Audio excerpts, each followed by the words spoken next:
Bismillahirrahmanirrahim. Assalamu alaikum.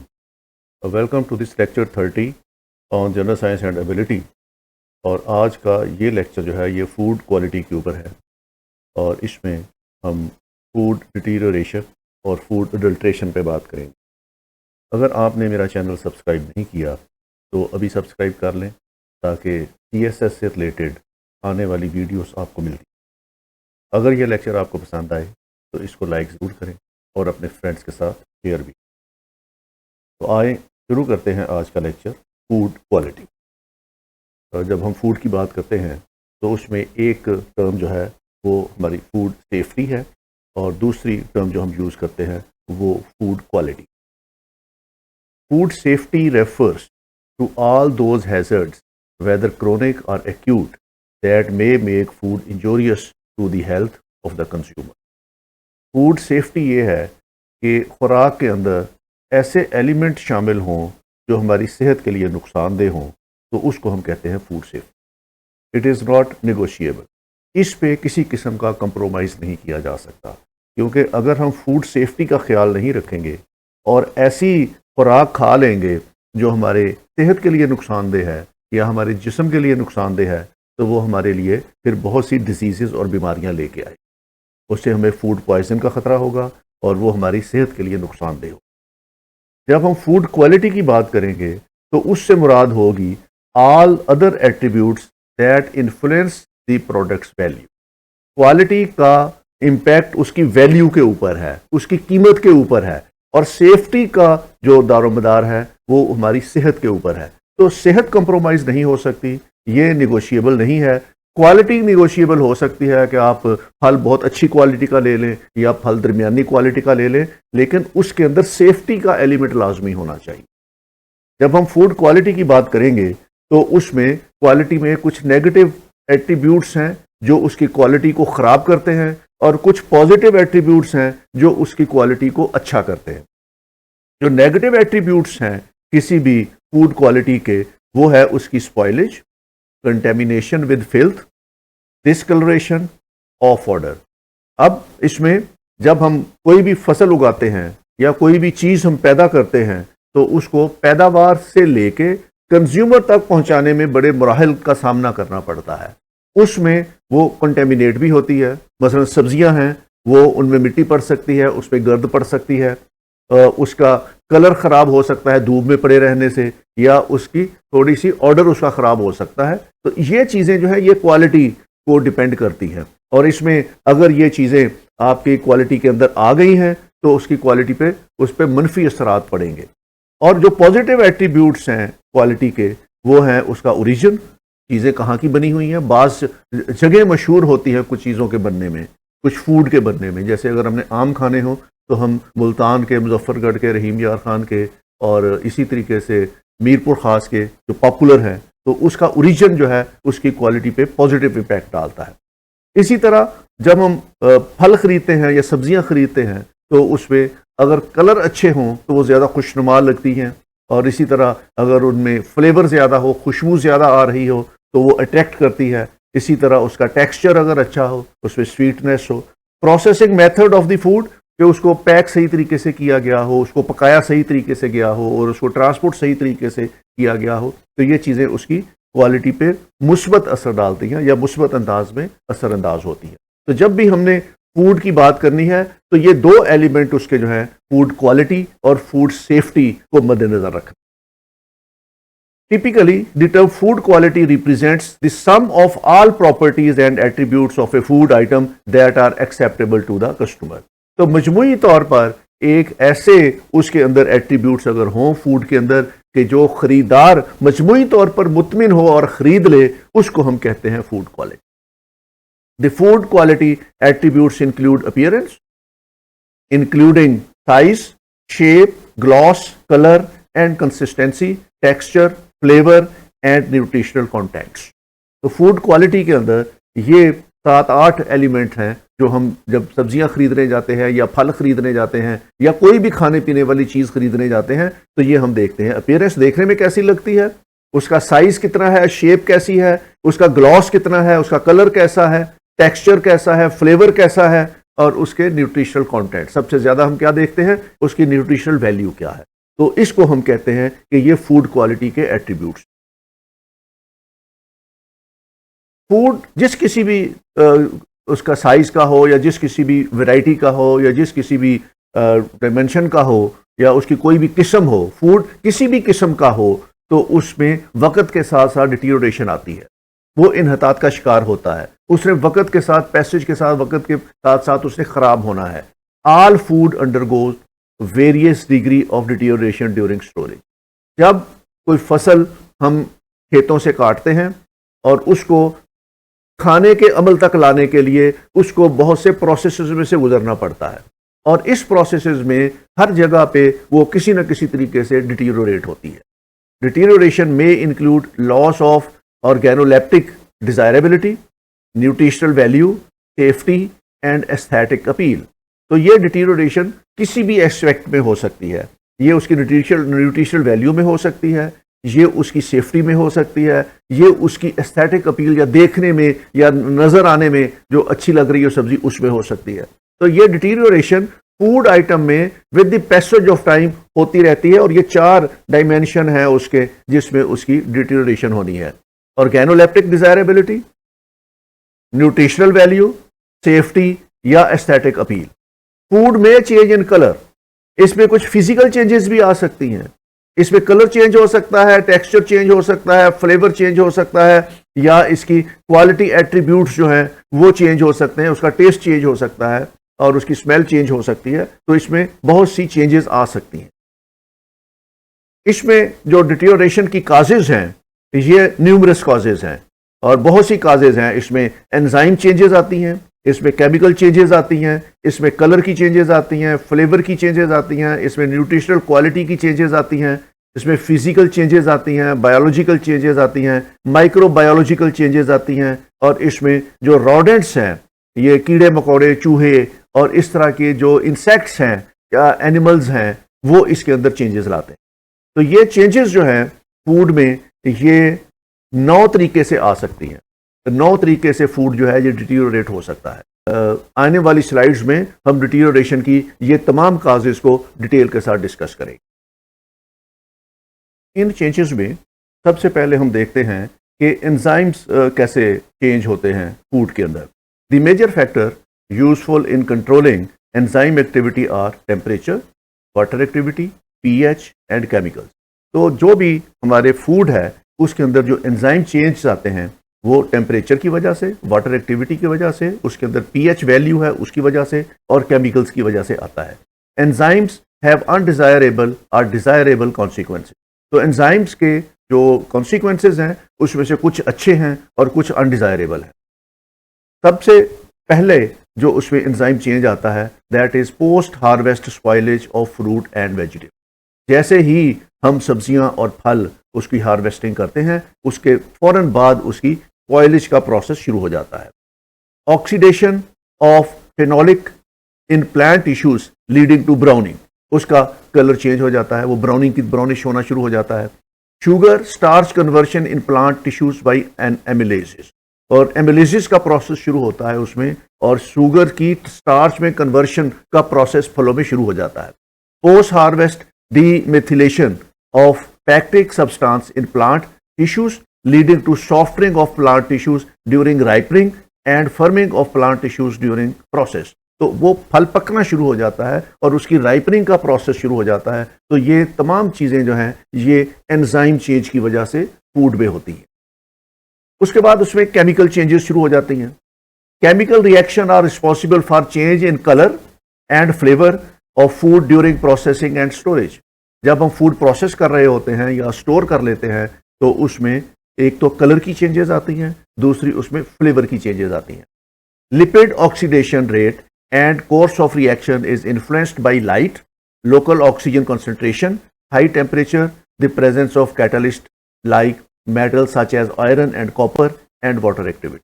तो ये chemical changes जो है उसके अंदर ये लाइट की वजह से आती हैं। अगर किसी फल या सब्जी को या किसी भी खाने वाली चीज़ को ज़्यादा एक्सपोजर करे टू द लाइट तो उसके अंदर केमिकल चेंजेस शुरू हो जाती हैं। उसके बाद फिर जितना टेम्परेचर हाई होगा उतनी ही उसके अंदर केमिकल चेंजेस जल्दी आएंगी। और ये टेम्परेचर जो है ये बाज़ दफ़ा उसमें कैटलिस्ट का काम देता है, तो इससे वो फूड की जो है वो डिटीरियोरेशन शुरू हो जाती है। तो chemical reaction is an other source of food deterioration. Food deterioration में एक और चीज़ है, उसका कलर चेंज हो जाता है। Almost any type of food processing और storage causes some deterioration of the chlorophyll pigments। ये क्लोरोफिल पिगमेंट्स हमने पढ़ा हुआ है, जब हमने प्लांट्स पढ़ा था तो उसमें ग्रीन कलर जो है या उसकी वजह से ये क्लोरोफिल पिगमेंट्स होती है। और जब ये फूड हम प्रोसेस के स्टेज पे ले जाते हैं या स्टोरेज की स्टेज पे ले जाते हैं तो ये फिर पिगमेंट्स उसकी जो क्लोरोफिल की है उसमें डिटीरियोरेशन शुरू हो जाती है, जिससे उसका कलर चेंज होना शुरू हो जाता है। Pheophytinization is a major change. This reaction is accelerated by heat and is acid catalysed. तो ये हीट की वजह से, ज़्यादा टेम्परेचर में रखने की वजह से जो है ये कलर चेंज होना शुरू हो जाता है। इसीलिए जब हम फ्रूट या वेजिटेबल्स लाते हैं तो उनको हम रूम टेम्परेचर पे रखते हैं या फ्रिज पे रखते हैं ताकि उसका कलर चेंज ना हो। Other reactions are also possible. For example, dehydrated products such as green peas and beans packed in clear glass containers undergo photo oxidation and loss of desirable colour. तो कुछ सब्जियां ऐसी हैं जो हमारी ग्रीन पीस हैं या ये बीन्स हैं, ये अगर डिहाइड्रेट होना शुरू हो जाए तो इससे भी उसका कलर चेंज होना शुरू हो जाता है। With the passage of time सब्जियां ज़्यादा देर के लिए रखी जाएं तो आपने देखा होगा कि वो डिहाइड्रेट हो जाती हैं या उसकी स्किन जो है वो मुरझा जाती है, जिसमें अगर आप देखें तो सिट्रस वगैरह को अगर रखा जाए ज़्यादा देर के लिए या एप्पल को ज़्यादा देर के लिए रखा जाए तो उसकी स्किन ऊपर वाली जो है ये मुरझा जाती है डिहाइड्रेशन की वजह से। तो इसमें फिर कलर चेंज आ जाता है, उसका टेक्सचर चेंज हो जाता है। Flavour change in fruits and vegetables, enzymically generated compounds play an extremely important role in the formation of characteristic flavors. In addition, these types of reaction can lead to significant off flavor. तो उसका जायका change हो जाता है। ज़्यादा देर तक सब्जियां पड़ी रहें तो वो स्टेल होने के करीब हो जाती हैं, जिससे उनका जायका चेंज हो जाता है। फल जो है उनका जायका चेंज हो जाता है, उनका फ्लेवर चेंज हो जाता है। Enzymes induced oxidative breakdown of the unsaturated fatty acid occurring extensively in plant tissues and this associated with some ripening fruits and disrupt tissue। जो एंजाइम्स हैं उसके अंदर उनकी ऑक्सीडेशन होती है। जो एंजाइम्स हैं ये उनकी अनसैचुरेटेड फैटी एसिड्स को ब्रेक डाउन करती हैं, जिसकी वजह से इसका फ्लेवर चेंज होता है। Nutritional quality, the four major factors which affect nutrient degradation and can be controlled to varying extent by packaging are. जो न्यूट्रिशनल वैल्यू को या न्यूट्रिशनल क्वालिटी को डिटीरियोरेट करती हैं चीज़ें, वो चार हैं, जिसमें सबसे पहले light, oxygen concentration, temperature and water activity. ये चार चीज़ें उसकी न्यूट्रिशनल क्वालिटी को कंप्रोमाइज करती हैं। Ascorbic acid is the most sensitive vitamin in food, its stability varying markedly as a function of environmental conditions. तो सबसे ज़्यादा जो एस्कॉर्बिक एसिड है ये हमारे उसमें होता है और ये विटामिन की सूरत में होता है हमारे पास फूड के अंदर, और ये अगर एनवायरमेंटल कंडीशंस इसको सूटेबल ना मिले तो ये फिर हमारे लिए न्यूट्रिशनल वैल्यू को कंप्रोमाइज कर देता है।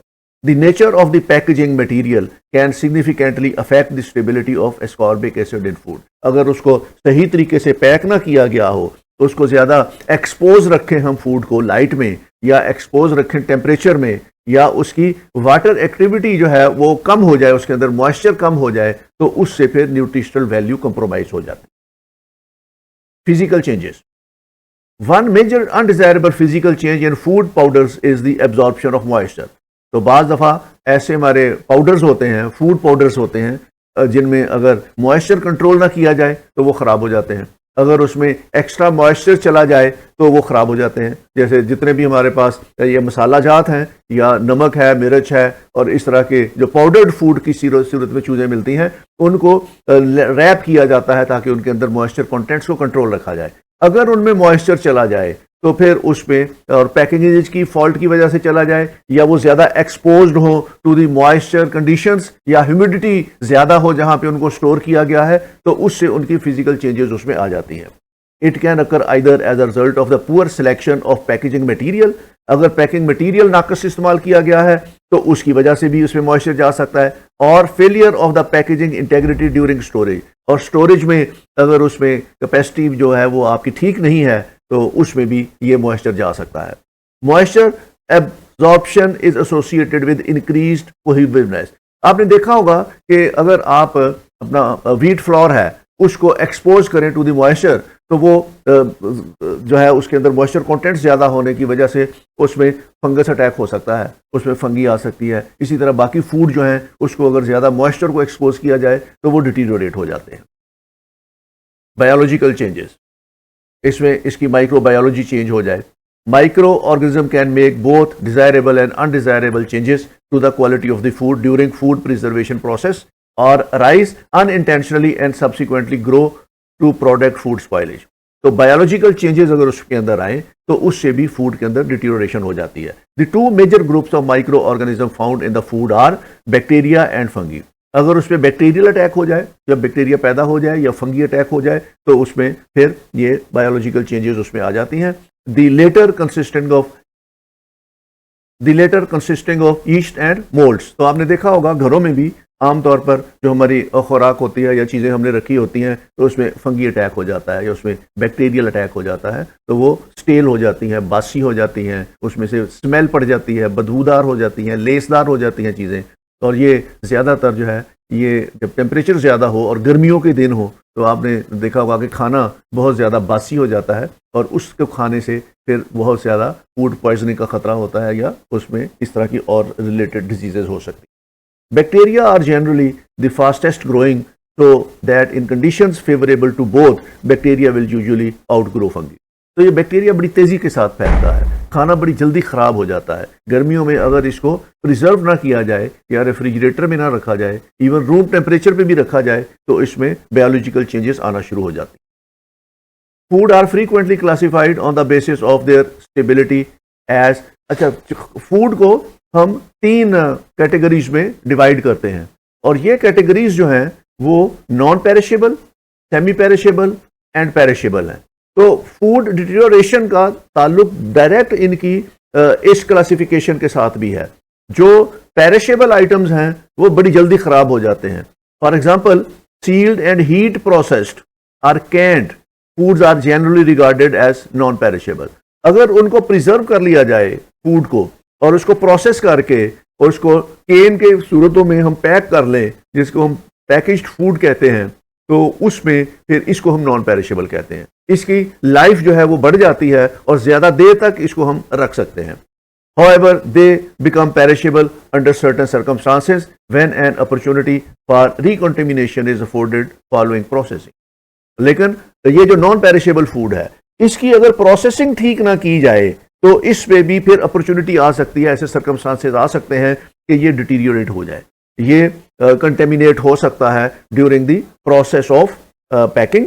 और इसको जब प्रिजर्वेशन की स्टेज पे हम लेके जाएं तो उसमें अगर कोई प्रोसेस हमारा फॉल्टी हो तो उसकी वजह से भी इसमें डिटीरियोरेशन आ सकती है। मिसाल के तौर पर फ्रोजन फूड है और उसको जो है हमने कोल्ड चेन से गुजारना है, अगर वो कोल्ड चेन किसी एक स्टेज के ऊपर अपना काम सही तरीके से ना कर सकती हो या कर रही हो, तो वो पैकेज्ड फूड जितना भी है उसकी डिटीरियोरेशन शुरू हो जाएगी। Spoilage may also take place when the canned food is stored at unusually high temperature। अगर canned food है और उसको रेफ्रिजरेटर में नहीं प्रिजर्व किया गया, उसको ओपन टेम्परेचर पे रखा गया है या उसको ज्यादा एक्सपोज किया गया है टू द लाइट, तो उसकी वजह से भी फूड डिटीरियोरेट हो सकता है। बैक्टीरिया में multiply causing undesirable changes such as flat sour spoilage. और अगर इसको टेम्परेचर हाई पे रखा जाए तो उसमें बैक्टीरिया उसमें भी जो बन सकते हैं और उसको स्पॉइल कर सकते हैं। Low moisture content food such as dried fruit and vegetables are classified as semi perishable। जो ड्राई फ्रूट हैं या वेजिटेबल्स हैं जो लंबे अरसे तक चल सकती हैं तो उसको हम सेमी पेरिशेबल कहते हैं। फ्रोजन फूड दो basically perishable may be classified as semi perishable provided that they are properly stored at freezer temperatures। जो फ्रोजन फूड है ये सेमी पेरिशेबल की कैटेगरी में चला जाता है। बेशक वो ओरिजिनली पेरिशेबल हो, लेकिन जब उसको फ्रोजन फूड में हमने कन्वर्ट कर दिया है तो वो सेमी पेरिशेबल की कैटेगरी में चला जाता है। और अगर उसको हम फ्रीजर टेम्परेचर पे स्टोर करें तो वो फिर काफी अरसे तक हम उसको प्रिजर्व कर सकते हैं। The majority food that is meat, fish, milk, eggs and most fresh fruits and vegetables are classified as perishable unless they have been processed in some way. तो जो चीज़ें हमारे पास अवेलेबल हैं इनमें जो मीट से रिलेटेड चीज़ें हैं, डेयरी प्रोडक्ट्स हैं, मिल्क प्रोडक्ट्स हैं, इनको हम कहते हैं कि ये पेरिशेबल हैं, ये बड़ी जल्दी ख़राब हो जाती हैं। फ्रेश फ्रूट एंड वेजिटेबल्स जो हैं ये सारी पेरिशेबल हैं। ये अगर आपको मार्केट में अवेलेबल है और अगर इसको फील्ड से ला के 2, 4, 6 दिन के अंदर अंदर हम इस्तेमाल कर लें तो इस्तेमाल हो जाएंगी, और उसके बाद इनकी डिटीरियोरेशन जो है वो शुरू हो जाएगी और ये स्टेल हो जाएंगी और फिर ये नाकाबिले इस्तेमाल हो जाएंगी। तो इसको हम पेरिशेबल की कैटेगरी में डालते हैं। Often the only form of processing is to be packaged and kept under controlled temperature conditions. तो इनको लाइफ इनको बढ़ाने के लिए इसको हमने या तो पैकेज में रखना पड़ता है या इसको फिर कंट्रोल टेम्परेचर के अंदर रखना पड़ता है, जिस तरीके से हमने कोल्ड स्टोरेज बनाए हुए हैं या जिस तरीके से हमने रेफ्रिजरेटर में चीज़ें रख लेते हैं, तो उससे हम इसकी लाइफ को फिर बढ़ा सकते हैं। These foods are influenced by two factors, the nature of the food and there surroundings. जो पेरिशेबल आइटम हैं ये दो चीज़ों से इन्फ्लुएंस होते हैं, दो फैक्टर्स हैं जो इनको इन्फ्लुएंस करते हैं। एक, नेचर ऑफ फूड क्या है। कुछ फूड ऐसे हैं जो बड़ी जल्दी डिटीरियोरेट हो जाते हैं, जैसे आपकी वेजिटेबल्स हैं, ये 2-3 दिन के बाद ये मुरझाना शुरू हो जाती हैं। उनमें से कुछ वेजिटेबल्स हैं, कुछ वेजिटेबल्स की शेल्फ लाइफ ज़्यादा है, जैसे आप पोटैटोज को ज़्यादा देर तक रख सकते हैं, जैसे कुछ फल हैं उनको हम ज़्यादा देर तक रख सकते हैं। एप्पल की शेल्फ लाइफ ज़्यादा है, अनार की शेल्फ लाइफ ज़्यादा है। उसके मुकाबले में अगर बनानाज हैं या उसके मुकाबले में अगर ग्रेप्स हैं तो उनकी शेल्फ लाइफ कम है। तो इस तरह जिन चीज़ों की शेल्फ लाइफ कम है उनको हम अगर प्रिजर्व करना चाहें तो हमें उसके लिए काफ़ी तगदो करनी पड़ती है, क्योंकि नेचुरली उनका लाइफ स्पेन कम है। तो नेचर ऑफ द फूड पे डिपेंड करता है। दूसरा डिपेंड करता है सराउंडिंग्स में, कि वो किस सराउंडिंग्स में हमने उनको रखा हुआ है। अगर हमने उनको एनवायरनमेंट ऐसी दे दी है जहाँ पे कंट्रोल्ड टेम्परेचर है, जहाँ पे एक्सपोजर टू लाइट कम है, तो फिर इनकी लाइफ थोड़ी सी बढ़ाई जा सकती है। अगर उसको हमने एक्सपोजर दिया हुआ है टू द सनलाइट और वहाँ पे टेम्परेचर ज़्यादा है तो फिर वो उनकी लाइफ जो है वो कम हो जाएगी। These factors are refer to intrinsic and extrinsic parameter. तो दो फैक्टर्स हैं जिसकी वजह से ये जो हमारी पेरिशेबल आइटम्स हैं इनकी लाइफ जो है उसको हम थोड़ा सा एक्सटेंड कर सकते हैं। अगला रीजन इसका जो फूड डिटीरियोरेशन का है, that is microbiological processes, that is insect और pest. Warmed humid environments promote insect growth. Although most insects will not breed if the temperature exceeds above 35 degree or fall below 10 degree centigrade.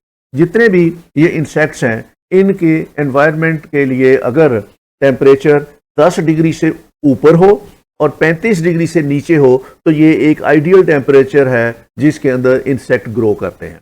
जब temperature 10 degree से नीचे चला जाए या 35 degree से ऊपर चला जाए तो फिर इंसेक्ट्स की ग्रोथ नेचुरली रुक जाती है। तो ये वाला टेम्परेचर जो है 10 से लेकर 35 डिग्री टेम्परेचर का, आपने देखा होगा कि इसी अरसे के अंदर इंसेक्ट ज़्यादा होते हैं, मॉस्किटो ज़्यादा होते हैं और इस तरह बहुत से इंसेक्ट ऐसे हैं जो हमारी वेजिटेबल को ख़राब करते हैं। तो ये माइक्रोबायोलॉजिकल फैक्टर्स हैं फूड डिटीरियोरेशन के। The main categories of food subject to pest attacks are cereal grains. ये हमारे जितने भी ग्रेन्स हैं इनके ऊपर पेस्ट अटैक ज़्यादा होते हैं। And products derived from serial grains. Other seeds used as food, dairy products such as cheese and milk powders, dried fruits, dried and smoked meat and nuts. तो ये वाले जो हमारे फूड आइटम्स हैं जिसके अंदर हमारे सीरियल ग्रेन्स हैं, जिसके अंदर सीरियल ग्रेन्स प्रोडक्ट्स हैं या जिसके अंदर डेयरी प्रोडक्ट्स हैं such as cheese, milk powders हैं और इसके बाद ड्राई फ्रूट्स हैं या ड्राइड स्मोक्स और मीट नट्स हैं, इनको ज़्यादा माइक्रोबायोलॉजिकल खतरात होते हैं डिटीरियोरेशन से। इंसेक्ट्स और पेस्ट इनके ऊपर ज़्यादा अटैक करते हैं। रोडेंट्स आखिरी हमारी इसमें है जो वजह है या कॉज है फूड डिटीरियोरेशन की। Rats and mice carry disease producing organism on their feet and on their intestinal tracts and are known as harbourers salmonella of stereotype frequently associated with food borne infections in humans. तो जो ताउन की बीमारी है, plague है, ये rodents की वजह से होती है। तो रोडेंट्स जहाँ भी हमने स्टोरेज बनाया हुआ है, तो आपने देहात में देखा होगा कि जहाँ पे उन्होंने वीट स्टोर की होती है या राइस स्टोर किए होते हैं तो वहाँ रैट्स बड़ी फ्रीक्वेंटली जो है मूव कर रहे होते हैं। जो बेकरी आइटम्स हैं जहाँ पे ये फ्लोर और यहाँ पे फाइन फ्लोर रखा होता है, जो मैदा जिसको हम बोलते हैं, रिफाइंड फ्लोर जिसको हम बोलते हैं, वहाँ भी ये रोडेंट्स बहुत ज़्यादा अवेलेबल होते हैं और वो फिर रहे होते हैं, और उसमें ये कॉकरोचेस वगैरह, जिसमें रैट्स, माइस और इस तरह की चीज़ें, बाज़ जगहों पे तो आपने देखा होगा कि ये बिल्लियाँ आ जाती हैं, तो उससे ये कैरी करते हैं अपने साथ बहुत से ऑर्गेनिज्म जो ह्यूमन बीइंग्स में डिजीजेस क्रिएट करते हैं, तो ये भी हमारे फूड को डिटीरियोरेट करते हैं। अब थोड़ा सा हम डिस्कस करते हैं कि फूड अडल्ट्रेशन क्या है। तो सबसे पहले तो हम इसको डिफाइन करते हैं कि फूड अडल्ट्रेशन क्या है, और फिर हम इसकी कॉजेज़ देखेंगे, और फिर इसके जो अडल्ट्रेंट्स हैं वो देखेंगे कौन कौन से हैं। Food adulteration can be defined as the practice of adulterating food or contamination of food materials by adding few substances which are collectively called the adulterants. तो फूड अडल्ट्रेशन ये है कि फूड को हम कंटेमिनेट कर दें उन मटेरियल्स के साथ जो हमारी सेहत के लिए नुकसानदेह हैं, फूड सेफ्टी के लिए या फूड क्वालिटी के लिए, और इनको हम ऐसे जो चीज़ें हैं जो हम इसको, जिन चीज़ों से हम कंटेमिनेट करते हैं फूड को, जो उसकी क्वालिटी को कंप्रोमाइज़ कर दें या उसकी सेफ्टी को कंप्रोमाइज़ कर दें, उसको हम कहते हैं कि these are adulterant. Adulterants are the substances are poor quality products added to food items for economic and technical benefits. ये पुअर क्वालिटी की प्रोडक्ट्स होती हैं जिनको हम फूड में ऐड कर देते हैं, और उसका पर्पस ये होता है कि हम इससे इकोनॉमिक बेनिफिट्स लें या इससे हम कोई टेक्निकल बेनिफिट्स लें। तो basically food adulteration is mixing of substandard products and substandard substances to the food items which compromise their quality and safety। और इसका पर्पस ये होता है कि जो अडल्ट्रेशन कर रहा है वो इसमें से अपने इकोनॉमिक बेनिफिट्स लेना चाहता है। Addition of these adulterants reduces the value of the nutrients in food and also contaminates the food which is not fit for consumption।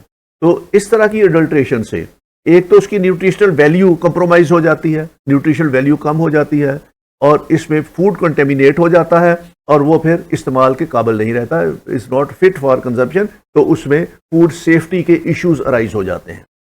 These adulterants can be available in all food products which we consume daily, including dairy products, cereals, pulses, grains, meat, vegetable, fruit, oil and beverages।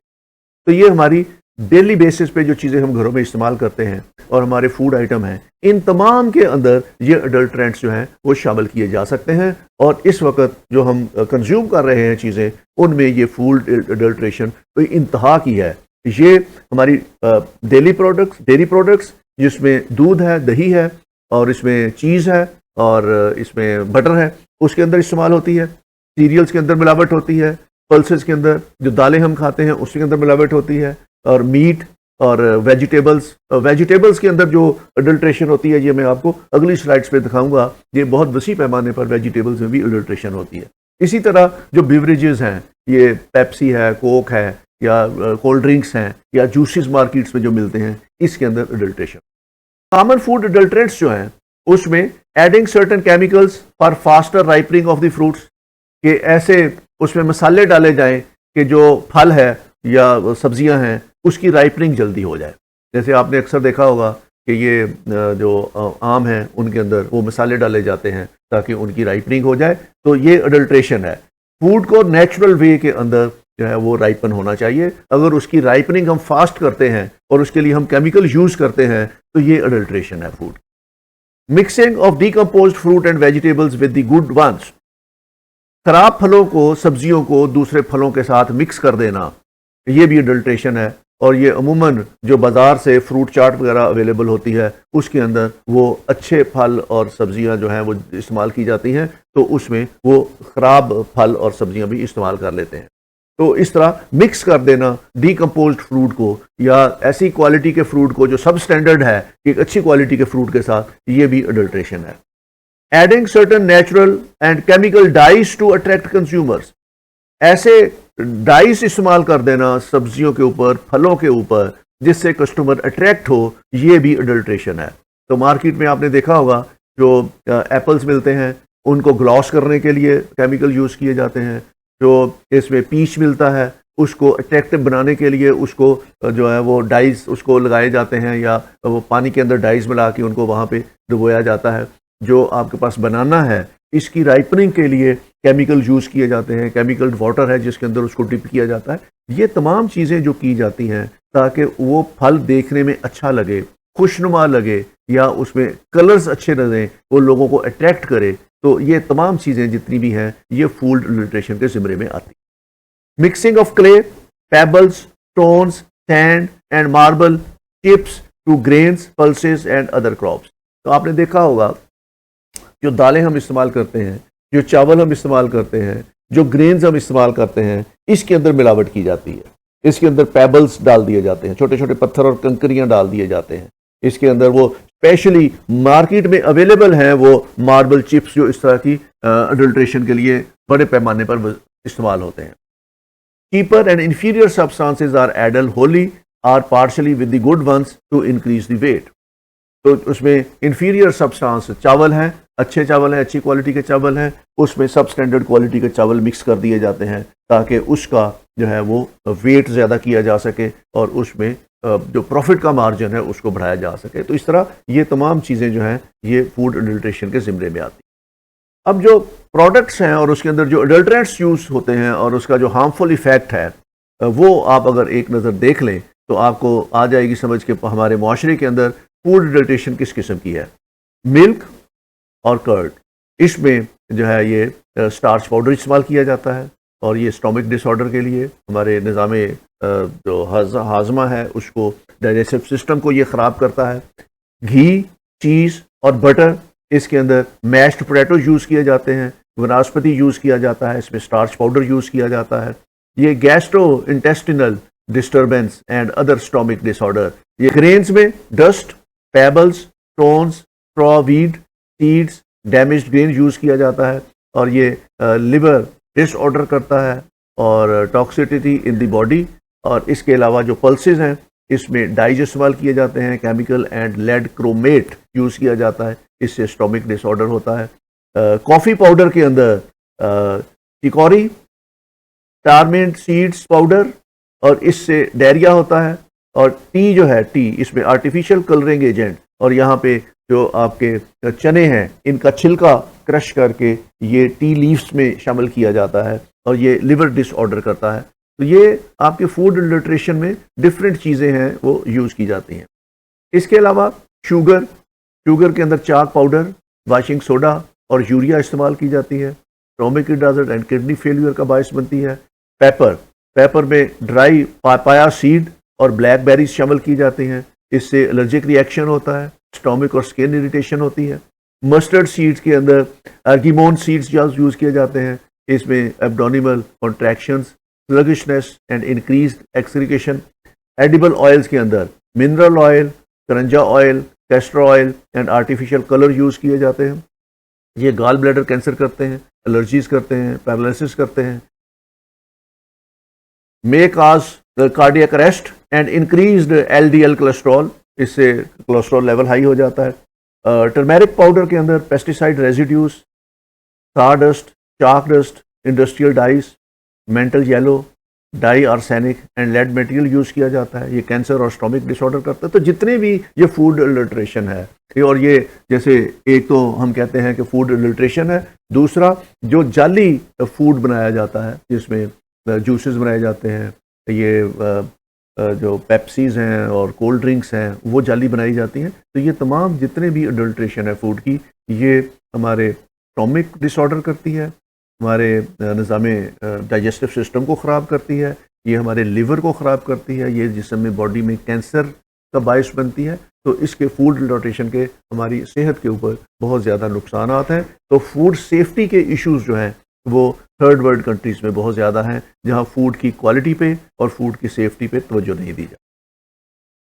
Food adulteration is an illegal practice of adding raw and other cheaper ingredient to the excellent quality product to the increase the quantity. तो ये एक illegal practice है और इसके ऊपर criminal case हो सकता है, और जो हमारे फूड अथॉरिटी है उसका काम ही ये है कि फूड एडल्ट्रेशन को रोके, और वो जितनी जद्दोजहद है उनकी पॉसिबल है वो कर रहे हैं। लेकिन इसके बावजूद जो क्वालिटी फूड की है हमारे मुल्क के अंदर, that is not satisfactory at all.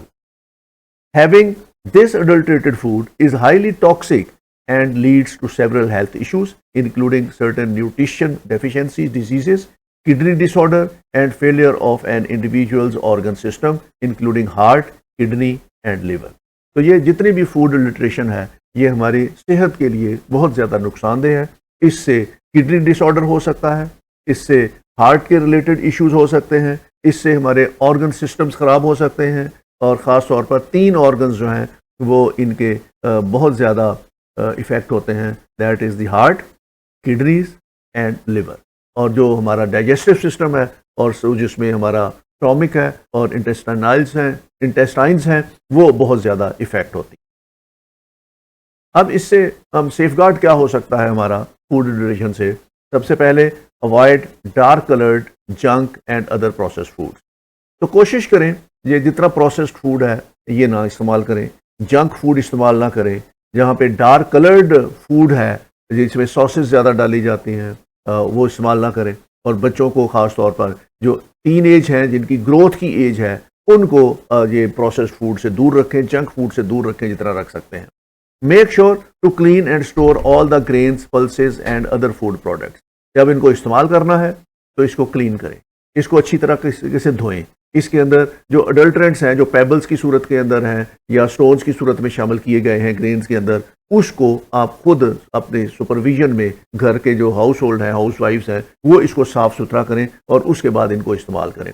इस्तेमाल करने से पहले इनको अच्छे तरीके से धोएं ताकि जो केमिकल्स इसके अंदर ऐड किए गए हैं, इनके प्रिजर्व करने के लिए जो चीज़ें इसमें ऐड की गई हैं, उसका जो नेगेटिव इम्पैक्ट है फूड के ऊपर वो ना हो. Wash fruit and vegetables thoroughly in running water before it is used. जितने भी सब्जियां हैं या फल हैं इनके ऊपर केमिकल का रेजिड्यू आ जाता है. और ख़ास तौर पर ये जो बाज़ार से हम फ्रूट्स लेके आते हैं इनमें बाज़ दफ़ा इनकी राइपनिंग के लिए केमिकल यूज़ किए जाते हैं, बाज़ दफ़ा इनमें आर्टिफिशियल कलर्स इनको दिए जाते हैं, और बाज़ दफ़ा इनको प्रिजर्व करने के लिए इनके ऊपर वैक्स वगैरह इस्तेमाल की जाती है. तो इन फलों को और सब्जियों को अच्छे तरीके से धोए बगैर इस्तेमाल नहीं करना चाहिए. और ख़ास तौर पर बच्चों को समझाना चाहिए कि जो फल हैं उनको इस्तेमाल करने से पहले अच्छे तरीके से धो लिया जाए. ख़ास तौर पर जो एप्पल है उसको और जो पीच है उसको बड़े अच्छे तरीके से धोना है, क्योंकि इन 2 फलों में बहुत ज़्यादा केमिकल्स यूज़ किए जाते हैं और इसमें वैक्स यूज़ किया जाता है. Check the seal is valid और not before buying the food products like milk, oil and other pouches. जो टिन्ड फूड है, इन टिन फूड्स को इस्तेमाल करने से पहले उसकी एक्सपायरी डेट ज़रूर देख लें. और मिल्क अगर पैकिंग में आप ले रहे हैं या आप ऑयल ले रहे हैं या कोई भी दूसरी प्रोडक्ट जो हम इस्तेमाल कर रहे हैं उसकी एक्सपायरी डेट ज़रूर देखें. और अगर एक्सपायरी डेट उसकी एक्सपायर हो चुकी है अगर डेट, तो फिर उसको इस्तेमाल ना किया जाए. और जिस चीज़ में उनकी पैकिंग की गई है अगर वो पैकिंग रप्चर्ड है, वो फटी हुई है, तो उस चीज़ को बिल्कुल इस्तेमाल ना करें, बेशक उसकी एक्सपायरी डेट अभी बाकी. Always make sure to check and buy products along with the license number, list of the ingredients, manufacture date and its expiration. तो जब आपने कोई भी फूड खरीदना है जो पैकेज में है या पैकिंग में है, तो उसमें एक तो उस ब्रांड का खरीदे जो वेल नोन ब्रांड है. उसके अंदर फिर उसमें लाइसेंस नंबर लिखा होता है, उस लिस्ट के इंग्रेडिएंट्स लिखे होते हैं, उसमें मैन्युफैक्चर डेट लिखी होती है, एक्सपायरी डेट लिखी होती है और उसकी न्यूट्रिशनल वैल्यू भी उसके ऊपर प्रिंट की होती है. तो इतनी तसल्ली करने के बाद आपने वो चीज़ इस्तेमाल करनी. ये था आज का लेक्चर जिसमें हमने फूड क्वालिटी और फूड सेफ्टी के बारे में बात की. उम्मीद है आपको ये लेक्चर पसंद आया होगा. अगर लेक्चर पसंद आया है तो इसको लाइक ज़रूर करें और वीडियो को शेयर भी करें. अगर चैनल सब्सक्राइब नहीं किया तो इसको सब्सक्राइब कर लें. अगले लेक्चर में इंशाल्लाह हम फूड प्रिजर्वेशन के ऊपर बात करेंगे. उस वक्त तक के लिए thank you very much. Take care. खुदा हाफ़िज़.